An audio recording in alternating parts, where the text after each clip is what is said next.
Hello, everyone. Thanks for tuning into this episode of the Creatives of Windsor Podcast. I'm your host, Anthony Sheardown, and today I'm sitting down with local photographer, Dax Melmer. Thanks for coming on. Thank you. Thanks for having me. I love having other photographers on because it's like really easy to talk about what you do. You know, I'm like extra interested in what you do, obviously. So when did you start photography? Like, when did you first start? Like first camera in my hand? Yeah. Oh, I was high school, film. My dad has always been a photographer, like just around the house photographer. But I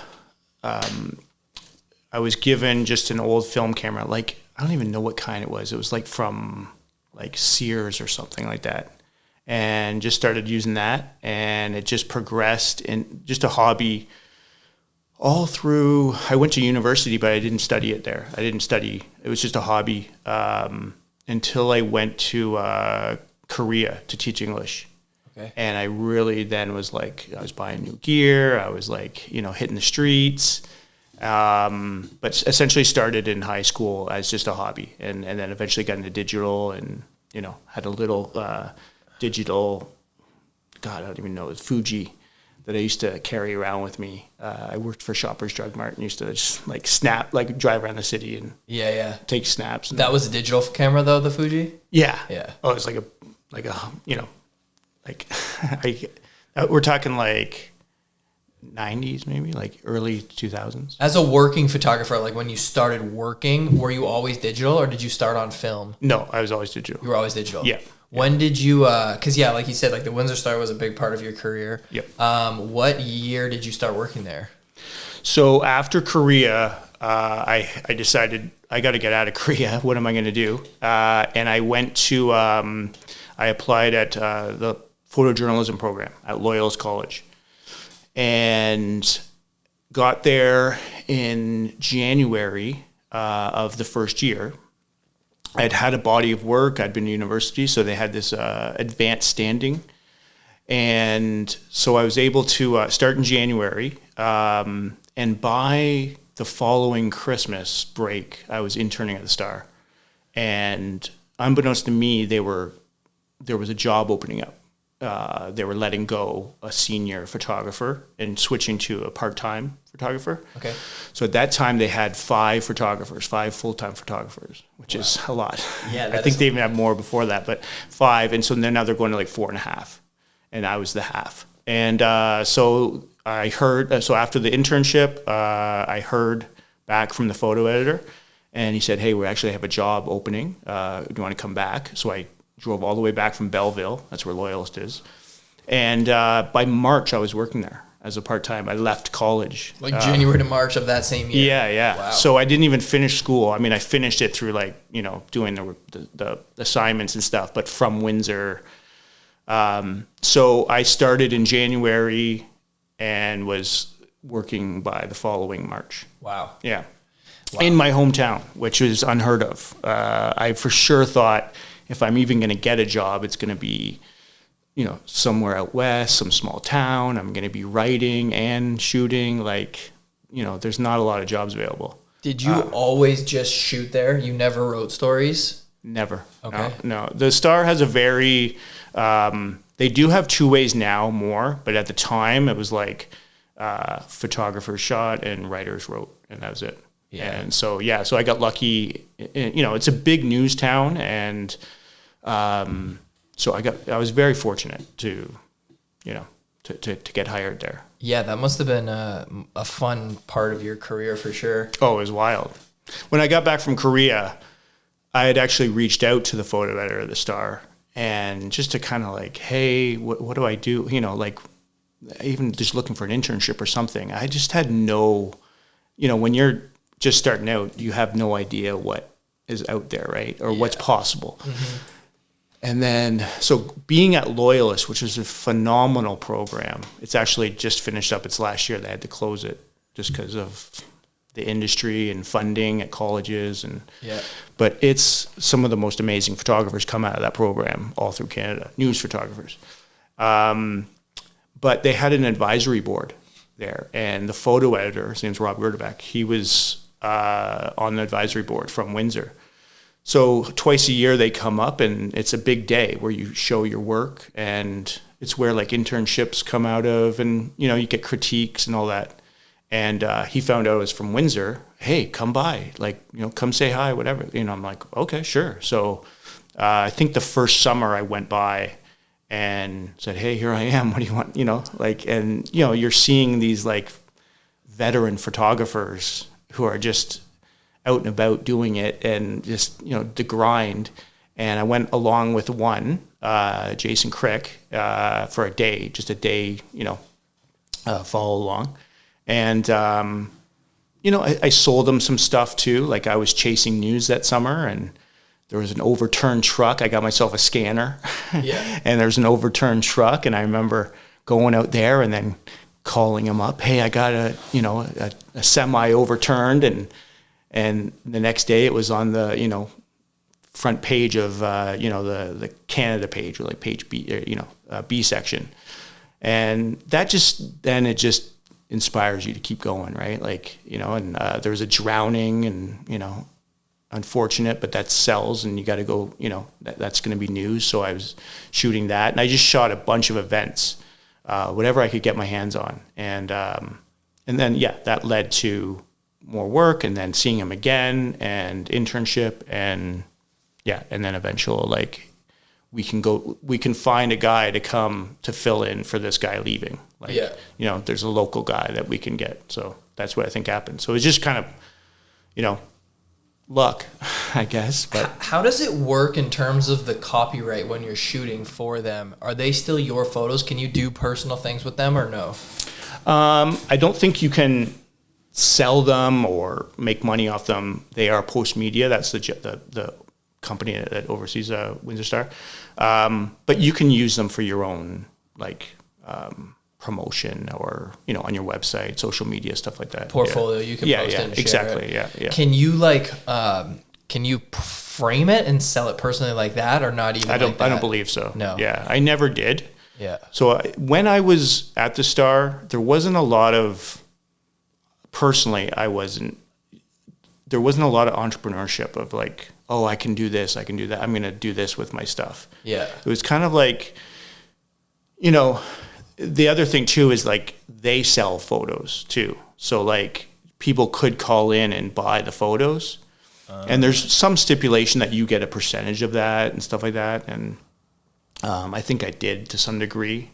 But you're really just like working the grind every day, you know, and like the photos you shoot, they're good for that day. And then, you know, the nature of the beast is like, they're gone the next day, you know, and you're on to the next day, the next cycle. So yeah, I mean, I would post them, social media, but even that is just like fleeting, right? You're just like on to the next thing, and you know.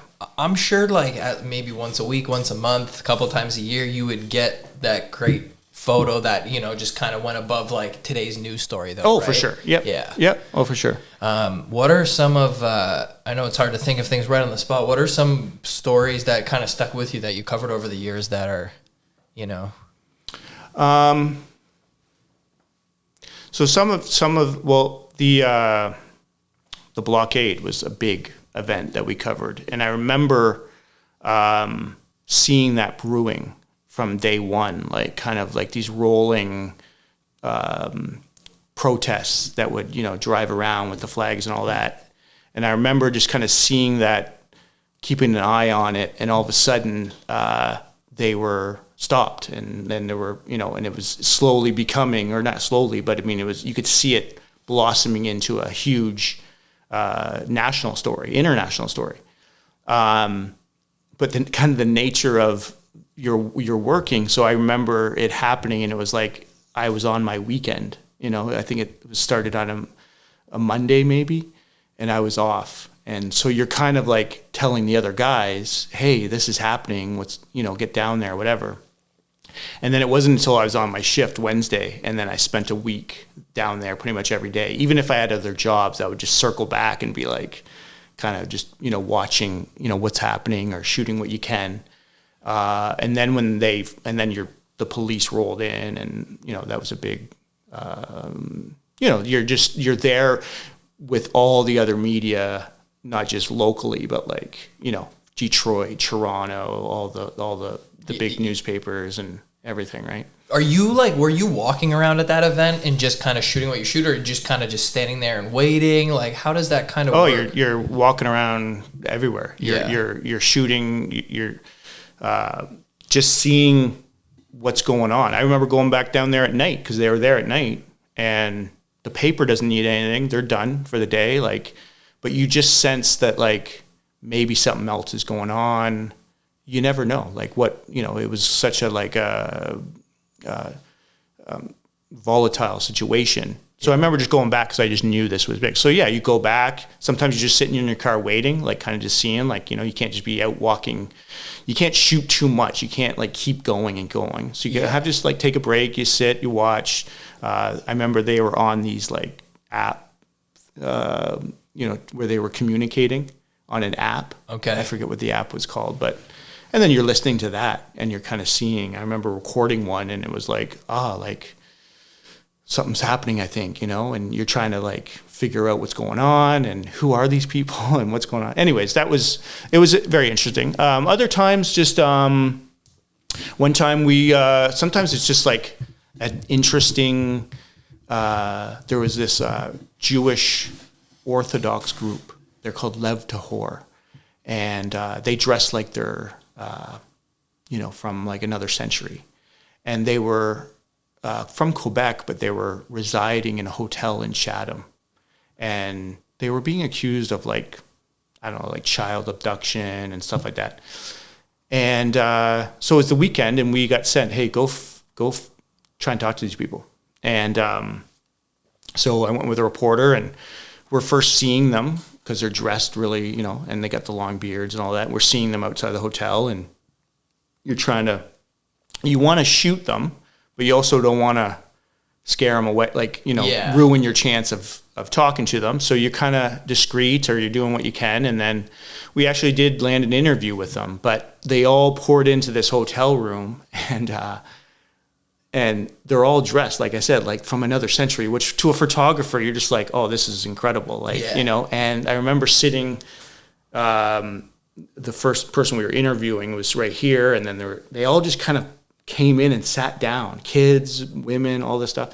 And the light from the window was, like, gorgeous. And it just looked like a painting almost. And I remember the interview was done, and I just said, okay, I'm going to snap some pics. And it literally took like 2 seconds, but it was like, oh my God, this shot is just, it was one of my favorite shots of all time. And it went on the front page the next day. And when you get a good shot, because you get a lot of feedback. Like, people are sharing it. Look at this shot, this great A1 shot and whatever. And too, they're like, this is like a Rembrandt here. Like, but I didn't do anything. I just literally, like, they poured into the room, and there was like an open window, and it was just beautiful light. So yeah, sometimes those, like, luckier situations happen, which is really nice. Right, you just end up being there when the sun hits, right? And, that's right. It's good. Like, but you put a lot of time and hours into those situations where you're trying to make it cool, or you're not in the right spot, and so sometimes I'm like, oh man, that was lucky. I can't believe I was in that situation. I was like, yeah, but like look how many situations I was in where it wasn't lucky like that. So my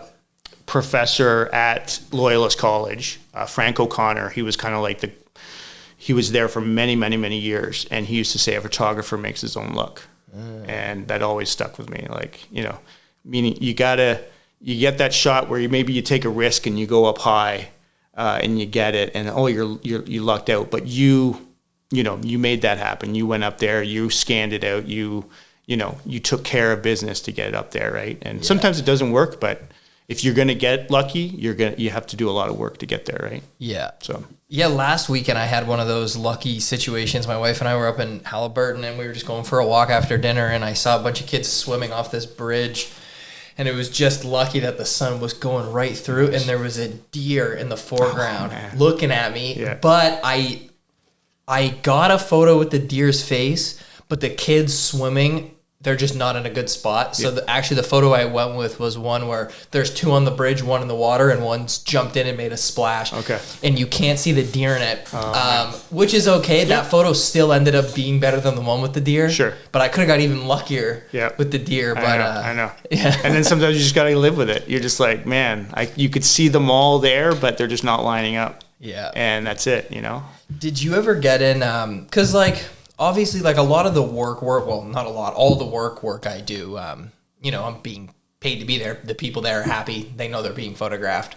But some of the personal work I do, I'm just walking around, just shooting, more documentary or street style. But for you, your whole career is more like nobody asked you to be there, really. Yep. Did you get in a lot of hostile situations over the years, or are you asking about my relationship with security guards, or what? Is that? Security guards. They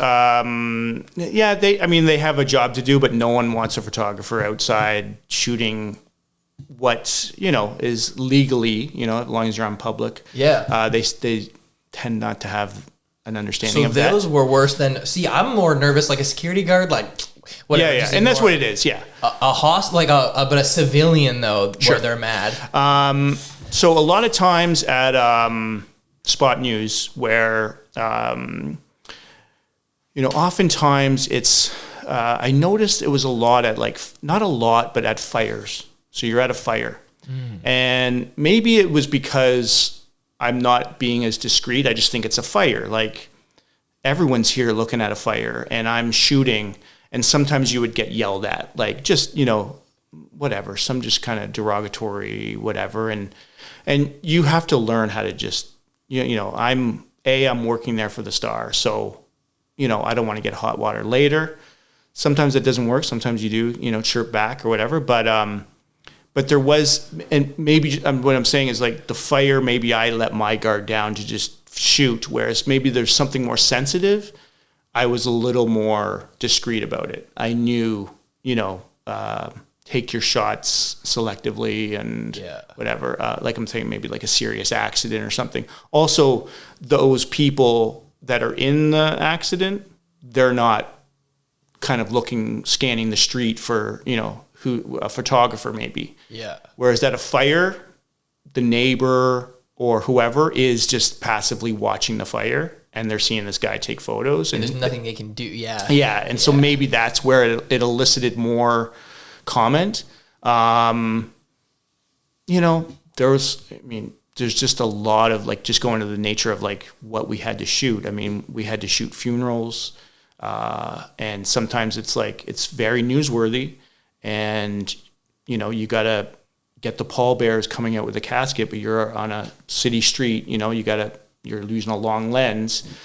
You don't like those jobs. Those aren't going in your portfolio. They're not, you feel for them, but I also have a job. And if I don't do it, I may not soon have a job. Right. So you're just kind of and you also take a perspective about news that is all of this is important.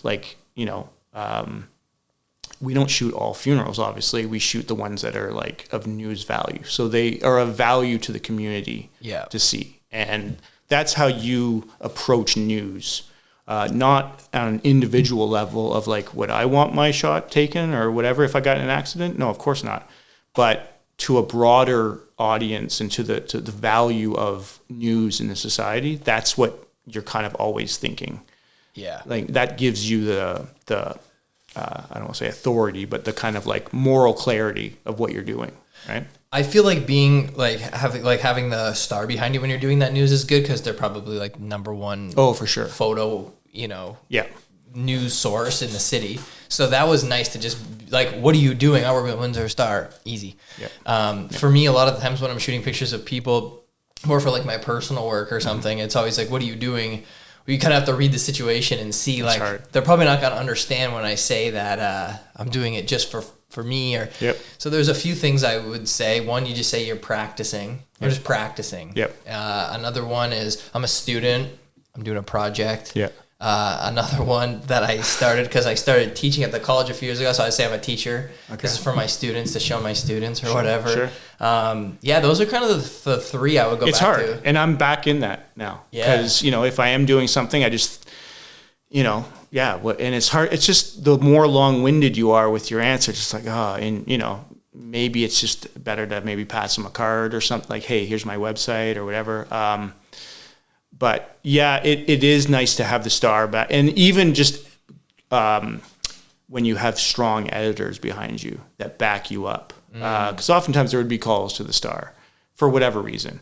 And if you had an editor, like we've had some that were like, you know, told it to them, like, you know, cut it out, or, you know, we have a right to be there, or whatever, was really felt good that you had your back to then go do your job, right? And to get into those spots, because good photographs come from having the courage to raise the lens, right? Like the moment you do that, you're in it. You're in the thing. If you keep it down here, you can easily just kind of like blend in. No one's not threatened, but you can stay out of the game, right? Yeah. So a good editor has your back. You feel you want to go and get that shot, you know, you want to get to the spot, you want to, whatever it is, right? So yeah, but now, man, I don't even do much street anymore. Yeah. You know, but I do, sometimes I've been like, oh man, what do I even say? You know, like, but I get more people, like, maybe because it makes sense. Like, I spent a lot of time in Mexico this year, like walking in really small towns and taking pictures, and they all just smile at you. They know why you're taking pictures. You're not from Mexico. I know. So they're just kind of happy about it. Like, I never had one bad altercation. Every time I go out and go for a photo walk in Windsor, Essex, at least once a walk, somebody says something like, what are you doing? Because it's like, so I never wear it around my neck. Yeah. I always hold the camera. Yeah. That helps a lot. Yeah. Because it's only up for a second. For sure. Yeah. But or sometimes I'll like take a picture and then I'll just like if it's, I don't shoot too many people around here, but in like New York or something, if I'm taking pictures of people, I'll take their picture, and then when I'll keep the camera up. Yeah. Like I'm shooting something that was beyond them. Yeah. That helps a lot too. So, you know, you're from like the old Hasselblads, right? Mm-hmm. Like Vivian Meyer. Yeah. You could look down here and no one has that connection of, oh, she's taking a photo of me. She's just fiddling with her camera. Yeah. But she got so many wonderful candids that way, right? Mm-hmm. And so sometimes I do think, my cameras don't do it, but where you could turn the viewfinder up and you're just kind of like this, and, you know, and then I've done that in hot spots without that, where I'm just kind of like, I know, okay, I'm in focus or whatever it is, and you just, you know, that kind of helps. It's this that really people get, oh, he's taking a photo, and what is he pointing it at, and whatever. Right. But you're right, though. We live in a society that's very suspicious of, you know, people taking photos. I don't know why that is. I mean, I probably have some reasons, but you're right. I went to Havana several times, and in the streets like of Havana, it's just like no one cares at all. Yeah. You know, like, and then you get the most amazing photos because they just don't care. They're just like, they're living their life, doing whatever, and they're not posturing, or they're not getting upset, or they're not shying away, they're not whatever. It's just like, and you get those raw moments. Yeah, in those situations, Mexico, like I've shot in Cuba too, I always have a big smile. You smile at them, they smile back. In like New York or something, I go more towards the way of like kind of looking like I'm like mean. Or something. Like if they look at me, I'll just kind of look like this. And don't mess with me. And then they won't say something. Yeah. Because I feel like a smile would like weaken you and make them say something. For sure. Yeah. I think North America. Even maybe I think I'd do the same, where I want to look professional. Like I'm there to like get something done. Like, oh man, I'm like working the grind, you know? Yeah. I've often thought about, wearing, like you wear like a yellow vest or something, you know, something that looks like you're like professional, like, oh, I'm just here documenting whatever. I don't know. Yeah. You know, no one will bother you. There's something like you said too. There's a few photographers. They'll, who did it? It might've been Joel Meyerowitz or Winogrand. They would, or maybe it was Bruce Davison, a big one, like a Magnum photographer, would always pretend like their camera, like, they didn't know how to use it. They're fiddling with it. And then, but they're shooting on like Leicas, which zone focuses very easily, sure, I guess. You didn't have to look through it. Yeah. But they would always be like, and then for sure. It's a distraction. Again, that's what makes people, It's funny. I wish imagine how good you'd be if you were invisible. I always think that's why I use a drone now. No one knows, it's just flying up there, and I'm like, no one knows I'm even there, right? Yeah. You brought up that Cuba. I want to go through some of your work on your website. Sure. Yep. I was going through it obviously when I was kind of like coming up with some questions, but okay.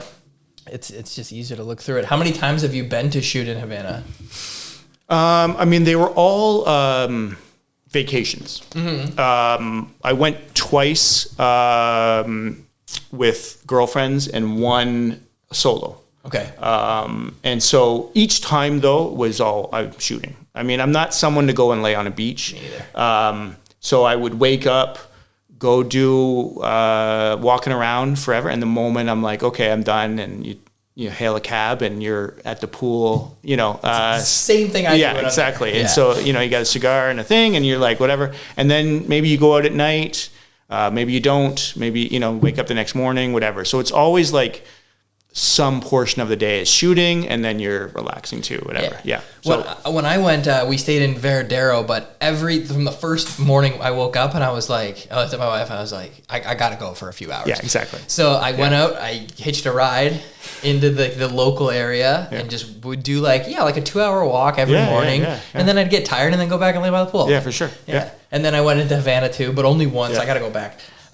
So do I. I'm dying to go back. And the time that I went alone was the most, because obviously, you know, you're not feeling bad about being gone. Yeah. So you're just shooting on your own. No project. Nothing's behind you. You're just doing it for you. No. There was one maybe thing I researched old. They have a lot of old movie theaters. Okay. But it never really got fulfilled. I couldn't get into any type of things, but I kind of searched them out and went to some of them. But that was it. No, it's mostly just street photography.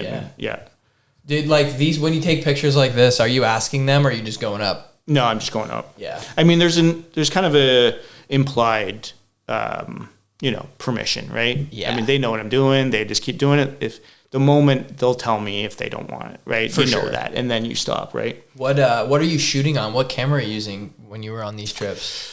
This was the first time I believe I had a 5D, just an original 5D. Okay. So I didn't bring my good stuff.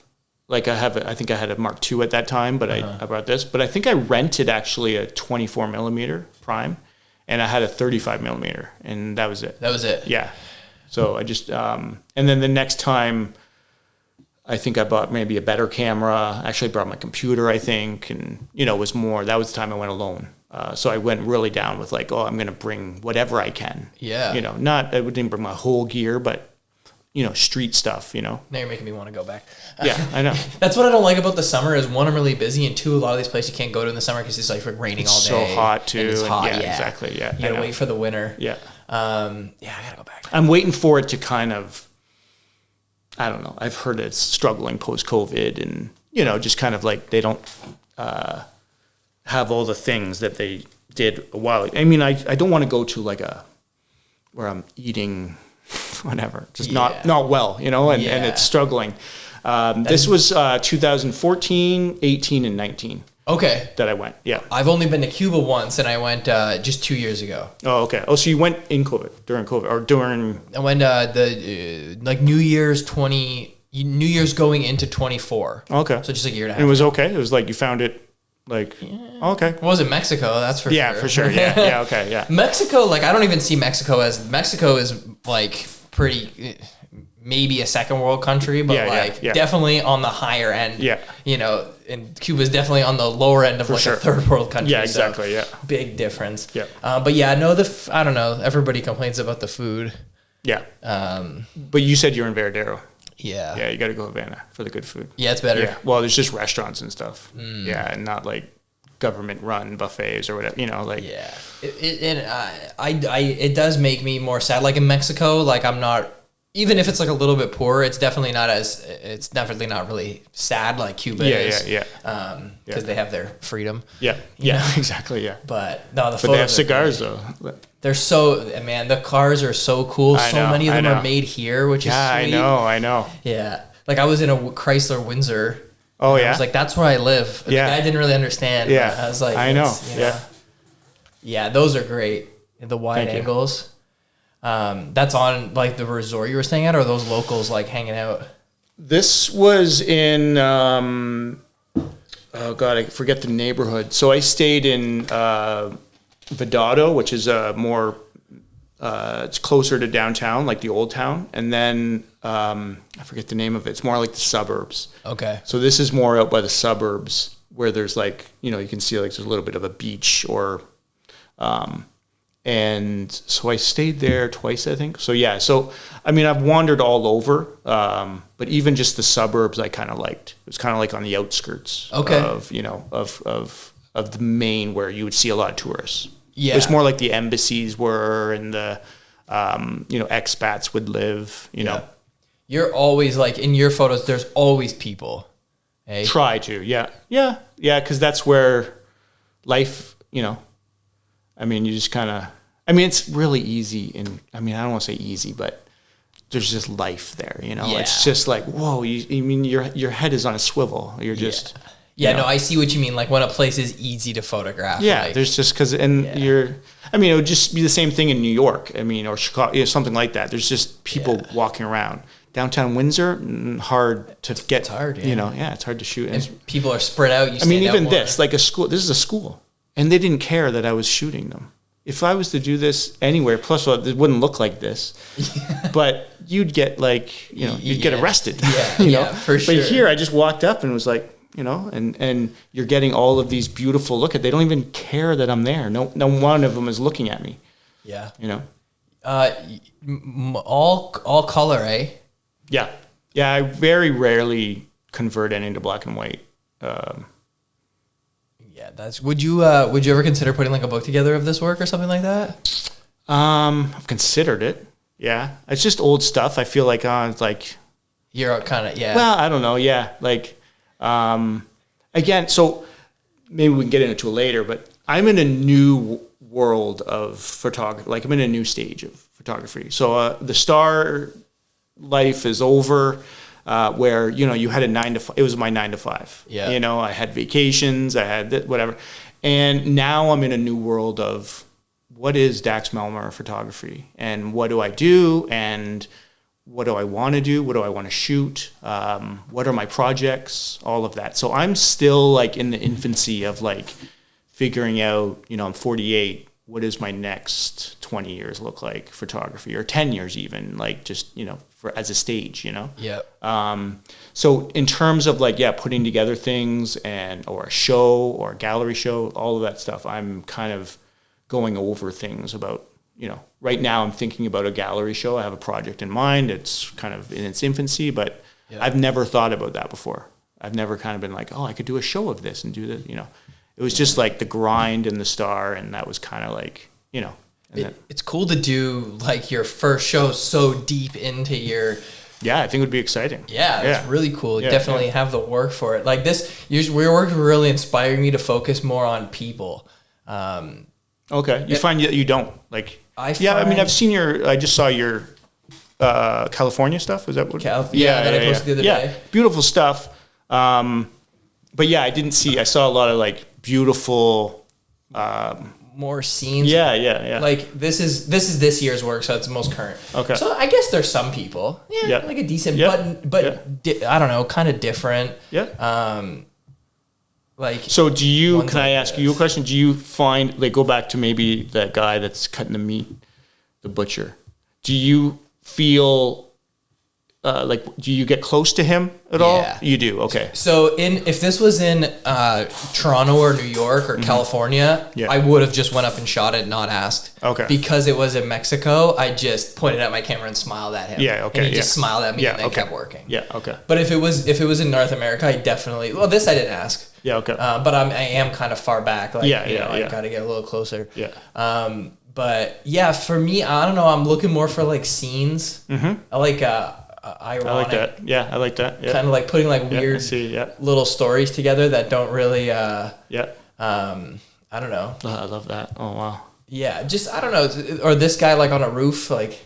Yeah. Just I'm always kind of looking for something different, more so than I don't even know how to describe up close. it. Like the shots I had were the person is in kind of 1/3 of the frame and then doing something. Yeah. You're like, kind of... This is like one of my favorite photos from the series. Like, I don't know. I love these kind of shots. It's weird what we personally love about our own stuff. And that's what I had to learn in school. They are called, like, they used to say you got to kill your babies because you were putting together this, whereas during like a photo story, so you shot 30 photos. Here's your best 30 or whatever. Yeah.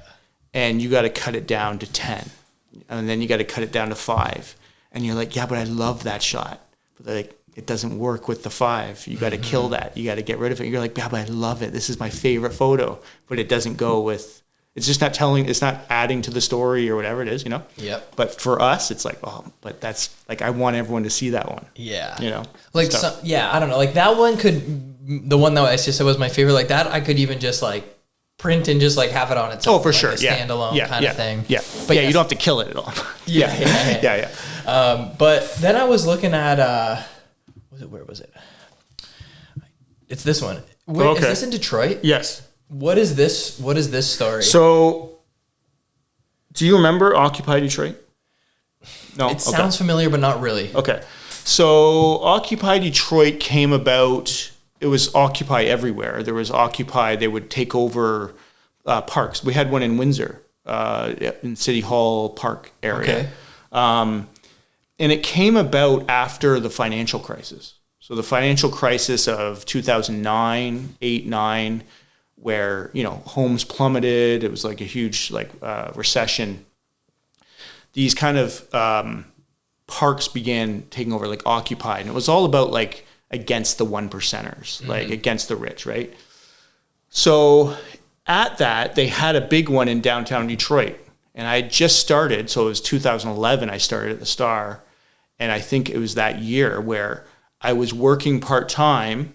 And I would then spend days, and I used to go to Detroit a lot and go to the abandoned factories and all that. Yeah. But this was happening. And so go down one, I met this guy. This guy was in a tent in the park. Everyone was sleeping there, and he gets out, and he just starts talking to me like we're old buddies. And I actually become friends with the guy, and we drive around Detroit. And no way. He would take me to some crazy places. And he would, hey, stop over here. And we'd stop, and he'd come out with a huge blunt, and, he's smoking it in the car. And I was just like up for the ride. I was like, I don't even care. Like, this guy's giving me access to great stuff. Yeah. But that camp, Occupy, ended, and they went to, all of a sudden, they were actually on the cover of Metro Times, where some people from there were occupying old abandoned homes.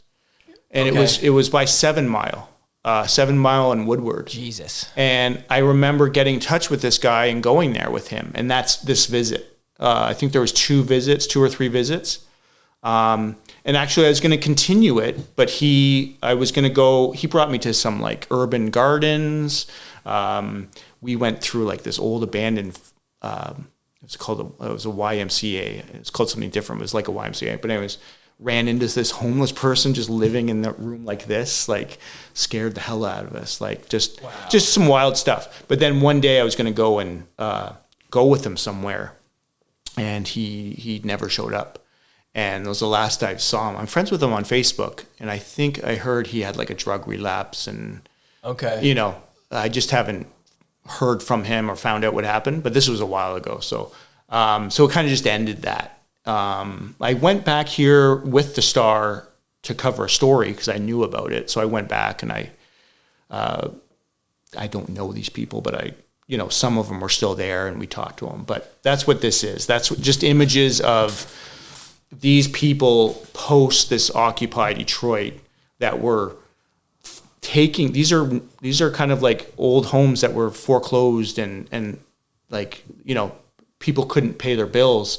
And they were taking them over, and see in this one, there's like wine bottles as windows with clay and stuff. So they would put them all in there to like insulate it. And they would go and find little stoves, and they had, drawers full of food. Like, it was really like kind of like a reclaiming of these homes Yeah, like they would start to try and they were cleaning it up here, you know, being like forming a community.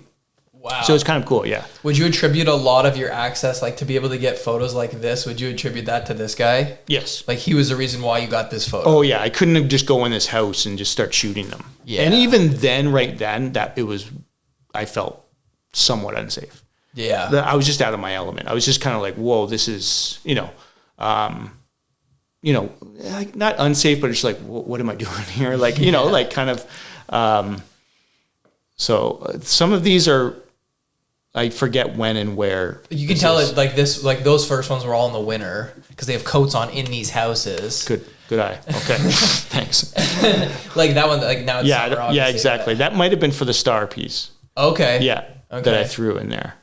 But yeah, this guy was cool, man. He was from France.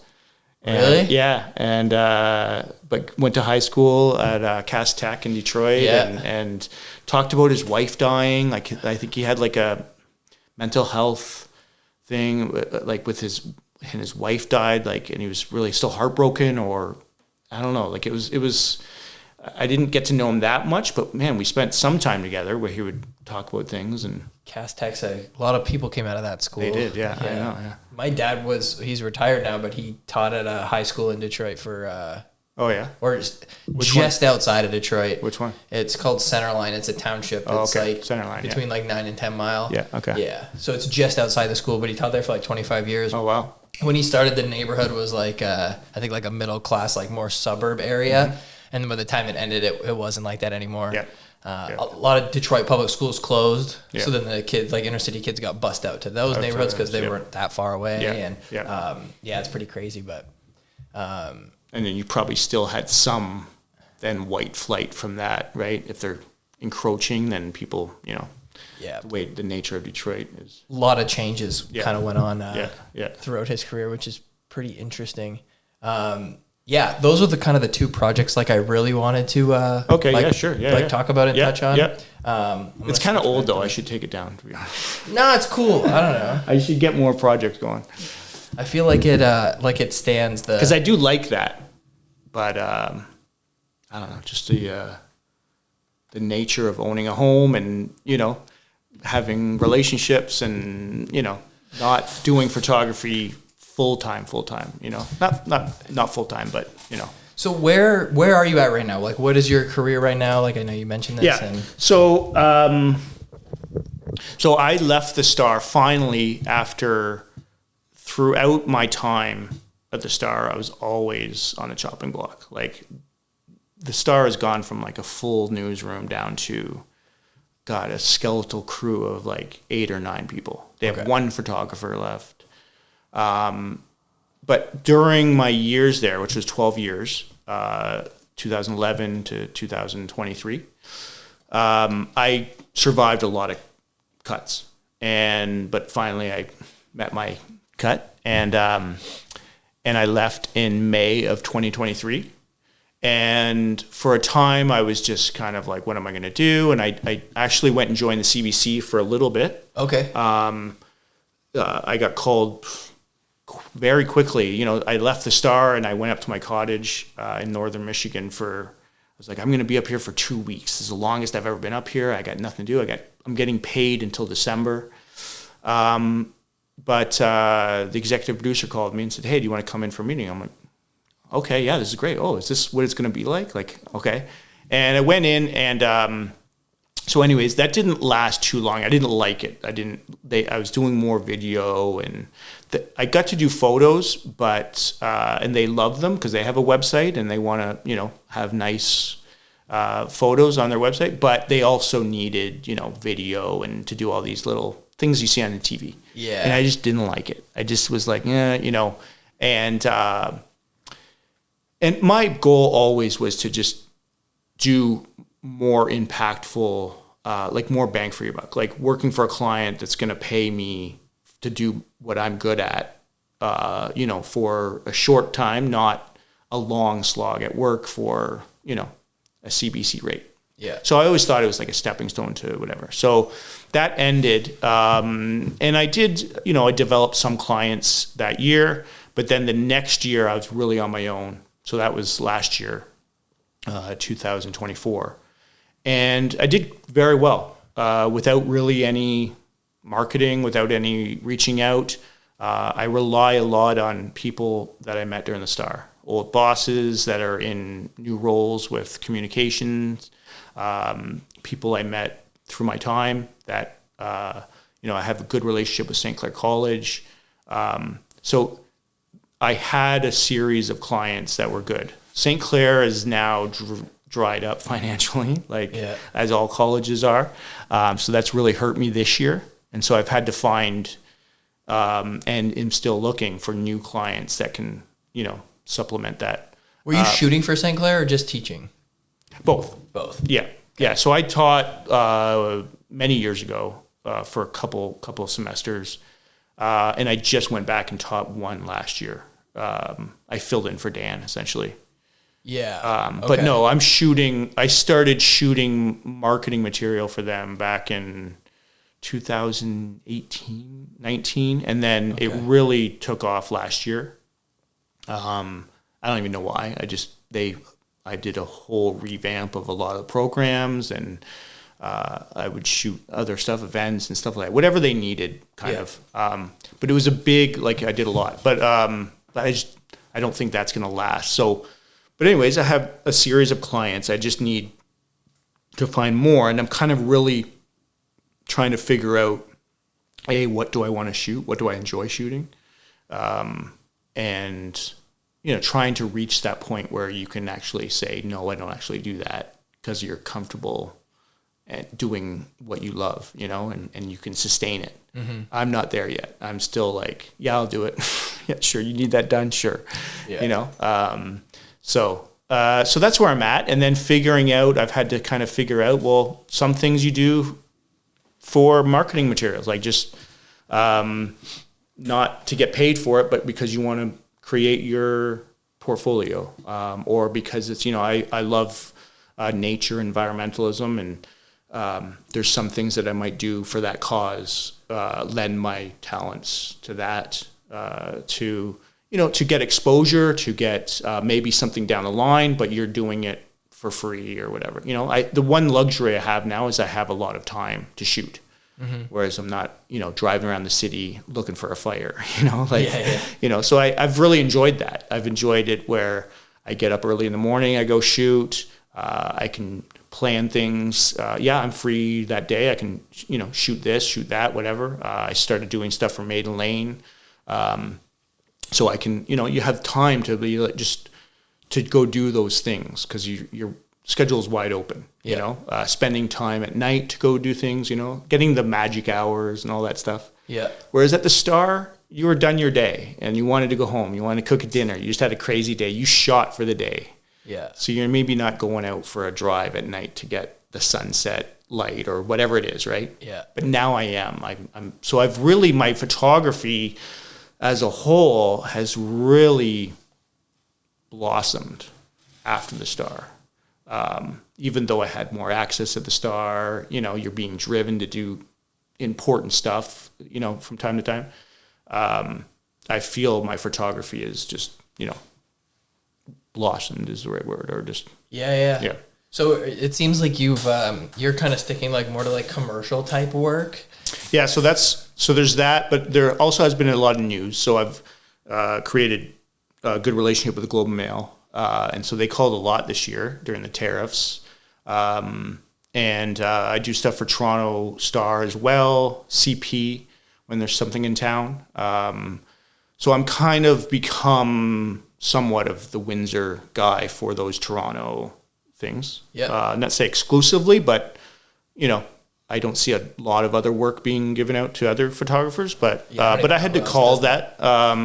So the Globe and Mail, it was December and my severance was running out. So I'm like, okay, next year I got to start. What am I going to do?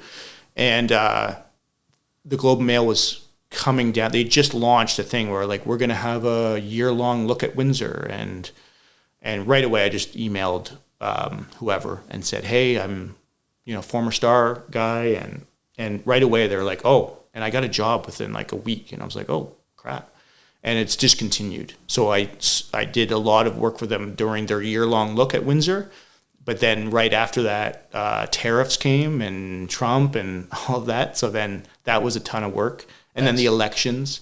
So news has been really good. It just doesn't pay like commercial. Yeah. Do they like pay per photo for stuff like that? Is that how they do that, or they kind of pay per job? Or they do half days and days. Okay. So yeah, if it's gonna just be a couple hours, it's a half day rate plus mileage. And then if it's a longer thing, then it's a full day rate. And that's their rate, not your rate. Yeah, they set the rates. They set the rates. Yeah. Okay. Yeah. So you're kind of like, and then just other things have found me, like, through recommendations or just having an online, they find me through a website. And so you get those random calls where you think, when's my next job coming? And you're like about to like dive into the pillow and cry. Yeah. You get this call and you're like, hey, I just saw your site. Are you available tomorrow? Whatever. I'm like, yeah, of course I am. Yeah. And, and then it's a new client and it's an awesome job. And so what I've really learned this last 2 years is your energy. You have to continually remain positive and, really let go to the universe. Some things are going to happen. Just keep active, keep shooting, keep doing what you love, and things happen, Yeah. At first, I was talking to some students today at the Small Business Center, and at first you're just trying to get your name out there that this is what you do and everything. And now, like, I'm 10 years in, and now it's reminding people that I'm still here and I'm still doing it. I know. Like get these clients, like let's do something again with these people. Yeah. So yeah, that's kind of where I'm at. How are you if you had to rate your? I think I know the answer already, but your entrepreneurial level. I'd say that I'm a better businessman than a photographer. Okay. Yeah. Yeah. I would say the opposite is true of me. Okay. Yeah. Yeah. I'm struggling with the entrepreneur. I'm struggling with the seeing the value in what people want. Like you just looked at my stuff and said, "You ever think about doing a book?" And I'm like, I don't go there. Yeah. And for a long time I didn't have to because I had a job and it's whatever. So now I'm beginning to like, how do I turn this passion into a sustainable income? Right. See, for me, and not to say that I don't think I'm a good photographer, but no. I am not that. Yeah, but I can see your entrepreneurial skill. Anyone can see it. It's there, right? There's a lot of photographers who are like full-time photographers who don't do any personal work, and that's never been me. Like there is like the passion side to my work, like I just said with that Mexican stuff, but there's a pretty clear divide like in my brain of like fun stuff, work stuff. Okay, yeah. But yeah, definitely like I love running a business. Like it's fun for me. You can see that. Yeah. Yeah. I love every aspect about it. I talked my wife for years into quitting her job and starting her own business, and she did it 2 years ago, and she's doing great. That's awesome. I've always been like, I've never had a job. Like, I've been doing this since I was 19. Awesome. How old are you now? 29. Oh, okay. Yeah. Oh, geez, you're young. I'll be 30 this year. Okay. So, yeah, I don't know. That's, it's fun for me. Yeah. And since that's all I ever know, it doesn't scare me so much as it does scare some other people, I guess. Yeah. You had a job for 12 years and now you have to find your own work. Exactly. Like, I'm sure that's scary sometimes. It is. Yeah. It is sometimes. Yeah. But again, the energy. You just have to things always come. Yeah. It's wild. You're like, the moment you begin to think, oh, am I ever going to work again this year? Like, and then someone just calls and you're like, oh yeah, and it's just wild. So, you learn the months too. Yeah. So if I know how February is. Yeah. And I know how October is. Yeah. And I know how June is. Yeah. And I know that it's slow as April sucks. Because April, you think that spring's here and the slow season's done, but it's not. Okay. April sucks too. May's when it gets good. See, I don't know this yet. You've been doing it longer than I have. I'm like, I just want the summer to be bad and all the other months so I can just chill for 2 months, Unfortunately, that's not the case, and you got to work your ass off in the summer, and it sucks. But like in the winter, I do utilize the time and I take my trips and stuff. Yeah, but that's right. Yeah. like for me, and every business is different depending on the work you do, obviously. But May and June are absolutely just bananas. 8 weeks, I don't do anything. I just work. Okay. July and August are more chill. I call them like the chill busy months. Okay. They're still busy, but it's manageable. Yeah. Like right now, like 2 weeks into July, I'm pretty much caught up on all the stuff I got behind on in the spring, which is nice. And then September and October, bonkers again. November, December is like busy but chill. Yeah. And then you got 4 months of slow. Yeah. But it's nice. I don't know. I like and then you decided to do a podcast. Yeah. In the wintertime, I decided to do a podcast. Okay. I got through the first summer and I told myself, I can keep doing the podcast while we're busy. Yeah. I don't know. But it's fun. Like, I don't know. I like doing the podcast. Yeah. It's good for work. Is it? Meet new people, have relationships with different people. And my friend who is he's a former Star guy, and he's a graphic designer. He gets all his business from YouTube. And his YouTube is just tutorials, like Adobe tutorials. Like, hey, I'm gonna teach you this, whatever. But all his clients find him on YouTube, and they're all over. He works because he doesn't have to go anywhere. He works in Windsor, but he has clients in, California and wherever else, right? That's a cool thing about like that compared to photography. You kind of have to be where you need to be to take the pictures. I know. But it's so funny. Like with today's day and age with the internet, like there's 1,000 different ways you can be a full-time photographer. I know. It's just you gotta figure it out. Figure it out. I know. It's I'm gonna leave here inspired. Actually, look at all this. Yeah, I'm gonna build myself one of these. Do it. Yeah, that was great. It's good because I hate. You know why? Because like you said, like sometimes in the evenings, like I want not sometimes, like most evenings, I want to work. I want to do more work, Yep. It's nice to have a space at home. I know for sure. This is really nice. Because you can't be, I don't know, on the couch and then Netflix is on and then whatever. Yeah, I know. When I was inside, I had my office, but it was small and there's not room to put all my prints and it's nice to have like some room. For sure. Can't do stuff like this. And I do shoot on this wall. Okay. Like so this turns into a studio kind of. Yeah, the only thing I really do in here is headshots. Okay. Just for, just white background, easy. Yep. I just move this table over there. For sure. Do the headshots. And, I don't know. I did some Christmas setups in here over the years. Okay. But it's too much. Too much stuff, yeah. It's too much work.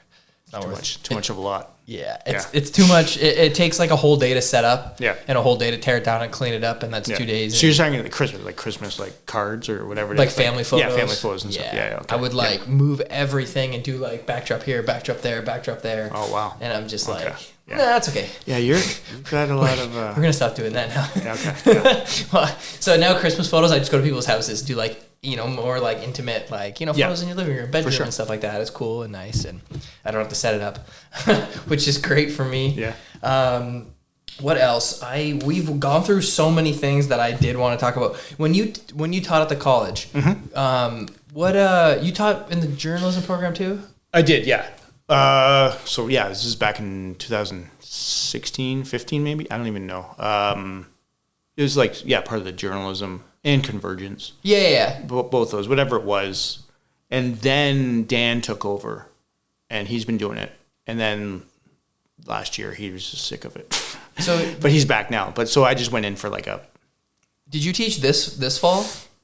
When was it? It was spring. Last spring. Last spring. So we taught the same students then, in the journalism program. Convergence. You taught convergence. I had 25 international students. I think I taught them podcasting last summer. Oh, really? Oh, you probably did. Yeah. Yeah. They were there in the summer, right? Yeah. Yeah. Yeah. So we taught them. Yeah. Okay. That was convergence. So you didn't teach this group of journalism students though. No. Okay. No. Because I taught this group of journalism students, but it was like a mobile photography course. So they did have I think with Dan, they had a basic camera course. Yep. But yeah, then the convergence ones was. And what's happening now? Do you have? They're all done, right? Yeah. Yeah. At least for this year. Yeah. That's what they've said so far. Yeah, right. This year, but that's too bad. I went there and I took that program journalism in 2014. 15, 16, you did. 16. Okay. Tyler was my teacher. Tyler was. So and then you came in after Tyler? Right after, yeah. And then Dan came in after you. Oh, okay. Oh, so you're a St. Clair grad. Yeah. Wow. Yeah. Maybe you'll be an alumni of distinction one day. I don't know, maybe. Yeah, that's how I got, like, that's how I started teaching there. Okay. Like, you know. Yep, they knowing just people. reached out and, Yep, for sure. You know, because I took it, so that was nice. But yeah, that was like, that's the only photography class I've ever had. Yeah. It was like Tyler's 2 classes. That was it. Wow, that's amazing. Yeah, it's kind of. It's not terribly difficult to learn. A lot of people don't know. Like, that, you know, I think it's daunting for some people or whatever. But yeah, it's just with what you have online now to learn different things. Mm-hmm. But from that point of learning how the camera to getting, you know, worthwhile images that you're happy about, that takes That's what time, takes the right? time. Yeah, just all of the things about the tricks of just composition and lighting and all of that. That stuff you almost can't teach, right? I'm still learning lighting things. So am I. I'll be learning lighting so am I. stuff forever. So am I. Like, and sometimes people push you. Like, I had yesterday, I had a client reach out and they're like, "You did our family photos a few years ago. We want to do them this year." I said, "Okay, great." They're like, "We want to do a beach." I'm like, "Cool. Beaches are at sunset. We do beaches at sunset. Sure. Light's bad in the day." And they're like, "We can only do the day." And I was like, "Okay, well, I would suggest we got to do, like, you know, we'll go to Burnett, we'll go to Malden, we'll go to Park. Like, you can't do the beach in the middle of the day." Yeah. And they're like, "We really want a beach." And I'm like, "We can't, like, you can't do it." And then they're like, we don't care. I was like, "All right, fine. Okay. We'll do it." So I was like, "All right, let me see how I can do this." Yeah. And I played with a bunch of stuff. I used some flash. I did some, like, backlighting. It actually turned out really cool. Oh, Like, did it? Yeah, it was okay. like, you know, like, I kind of used it as a challenge. Yeah. And Just one light or just what, like? I was using, like, just on camera flash. Oh, okay. Or I was like putting them, like, kind of sideways. Like, I was, Okay, yeah, I had one of the kids, I was like, spin around for me. And I Yeah. spun around with them and took their picture facing every way. Oh, okay. And I was like, that way is cool. And then Oh, got it. Okay. So Try you're to just testing it. Yeah. yeah, because it's so hard. Like, this was like noon on the And beach. it's hot. And it's hot. Like, it's just, oh, man. So I figured it out. Maybe I would do another shoot in the middle of the day on the beach now. No, maybe, yeah. We'll see how it turns out. Yeah. But I still, Clients, man, they want their way, right? yeah. Like, But it's that's what I'm learning too. It's true. Like, Clients. I did another beach shoot yesterday, but we did it at sunset, so Okay, nice there and you easy go. for you. Yeah. But yeah, I think actually, yeah. There's one more question. Sure. Do you have, like, a dream project or shoot or something that, like, you know, you could cover? Or Doesn't every photographer want to go to Iceland and just cruise around for, like, I did you know, it. I mean, it's cliche at this point, right? But I just can't wait to get to thing. In terms of just, like, micro stories, maybe there's God, let me think. You know, well, I can tell you right now kind of what I'm working on. Okay. So I am getting into more drone photography. cool. Not that I believe that we haven't looked at all of the drone can do right now. Like, you know, there's a couple of drone photographers in Windsor and great stuff. And man, they're active. They get out there, like, you know, it's almost like they're up there all the time, maybe. Yeah. But I'm trying to apply from my set of skills to the drone, right? It's still composition. What can you do with, you know, framing and different things? Because what I love about it is that, you know, I've taken some shots of something and I'm like, no one's ever taken that shot before. Like, never, you know, because it's something where, you know, you just can't get a camera to look down at something like that, you know? Yeah. So I'm really trying to look at using the drone coupled with, I do really want to get into environmental causes, use photography to, are you familiar with Bertinsky? Mm-hmm. No, he's Canadian, like, landscape photographer, but very wide, like, shoot massive, large scale formats of like industrial. It looks unreal when you look at it, but he takes, like, these huge, massive, like the oil sands. He'll take, like, a huge shot of that, and he goes mostly in museums and stuff and whatever. But it's with this environmental, like, angle to it. It's like with a, you know, environmental cause of, like, but the images are stunning. Mm-hmm. So you want to go and look at them, but then it's like, oh, there's an environmental, like, you know, he's like slips it in the back door, right? Yeah. Of like, oh, this is environmental. So I'd like to start doing that locally, right? I like to see things that are being done, you know, oh, this guy's in China doing this or whatever. I'm like, well, what's locally? What's Essex County has to document in that manner? So the drone actually helps with that, right? Because I can, you know, take large scale looking high above at something. No one's ever seen that image before. And then what is the importance of that, you know? Yeah. So I'm in the process of that. It's very early stages, but that's kind of where I'm looking. I want to lean. Is it going to yield a lot of money? No, but it's something where my passion maybe is, because I do love shooting nature. Nature is, you know, I have a cottage in northern Michigan. I just love going out into nature and kind of just documenting that. But I also sometimes feel like it's been done. It's like how many,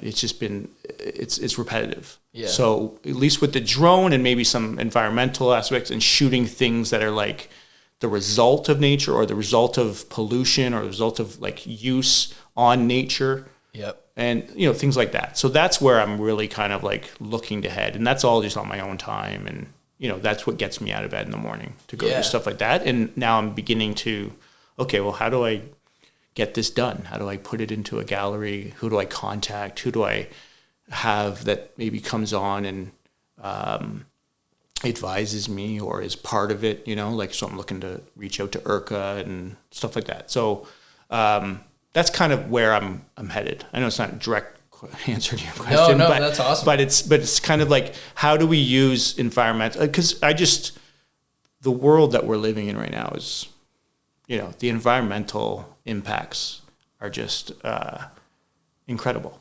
You know, the flooding, the like everything you see every day. And so as a photographer, I just want to like, how do I have my own impact, almost legacy wise, you know, like what am I going to be doing into, you know, not just shooting birds, which I love, but, you know, I am my birding years.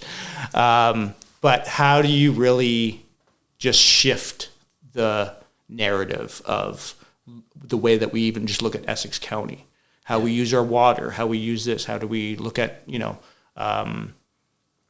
just kind of our impact here. So that's awesome. I love when photography projects have like a couple, like you're doing something different with the drone aspect, but then you bring in the environmental aspect in, which like isn't photography related, but then using photography to show that it's pretty cool. Yeah. Have you seen, have you heard of the book, American Power by Mitch Epstein? No. I'm going to show you before you go. Okay. It's pretty cool. Okay. But, awesome. That's great. Another question actually that it kind of made me think of, so, cause you're like a real, documentary, like journalism photographer, have you ever thought about shooting war? Some of the stuff I shot at Star doesn't feel that way, but yeah, you know, but shooting like war or conflict or anything. God, like I mean, that. You grow up watching, you know, War Photographer. You ever, Noctway? You ever watch? Oh, you got to watch that. Yeah. Oh, man. I want to watch it.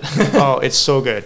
That when I was in college, that's what everyone was like. Okay. Oh, it's like it's an amazing war photographer documentary, and you're right in the action, and you grow up, you get into photography thinking, oh man, like,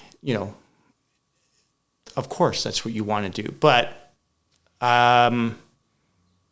not at this stage in my life, like, no, not, I mean, it's amazing what you would do, but, like, what you would see and God, the importance of it, of what you're doing, but I just don't think I could, I don't know. It's just something that you just almost don't even, want to do that to yourself. It's just you just put it out of your head in terms of, but there is so many other things that you think that you could do.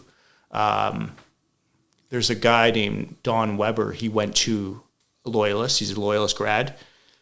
And he would come and talk, but he was international. He lived in Ukraine for many years, lived in different countries.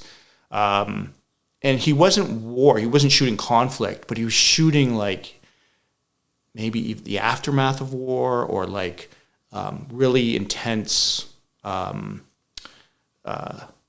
living environments, like where it was based in history and conflict and society. Okay. That I could get behind. Like that was, I would love to do something like that, you know. But it meant getting grants. He actually he teaches how to write grants to get money to go do stuff like this. Yep. Not especially good photographer.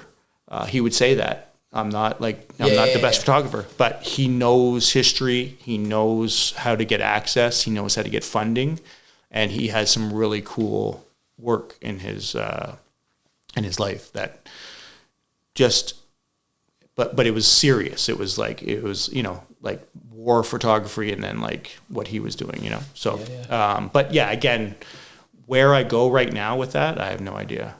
Again, I'm in a weird position right now where I'm like, what is my next thing? I have a house. I working on my garden, all this stuff.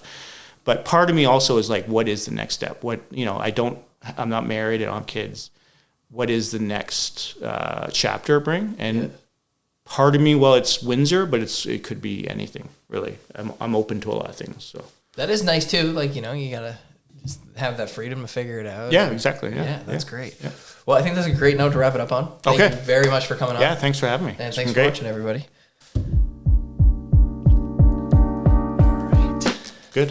Yeah, that was great. Oh, good. Yeah, it go well. No cuts, nothing, easy. Oh yeah, no cuts. Yeah. That usually happens?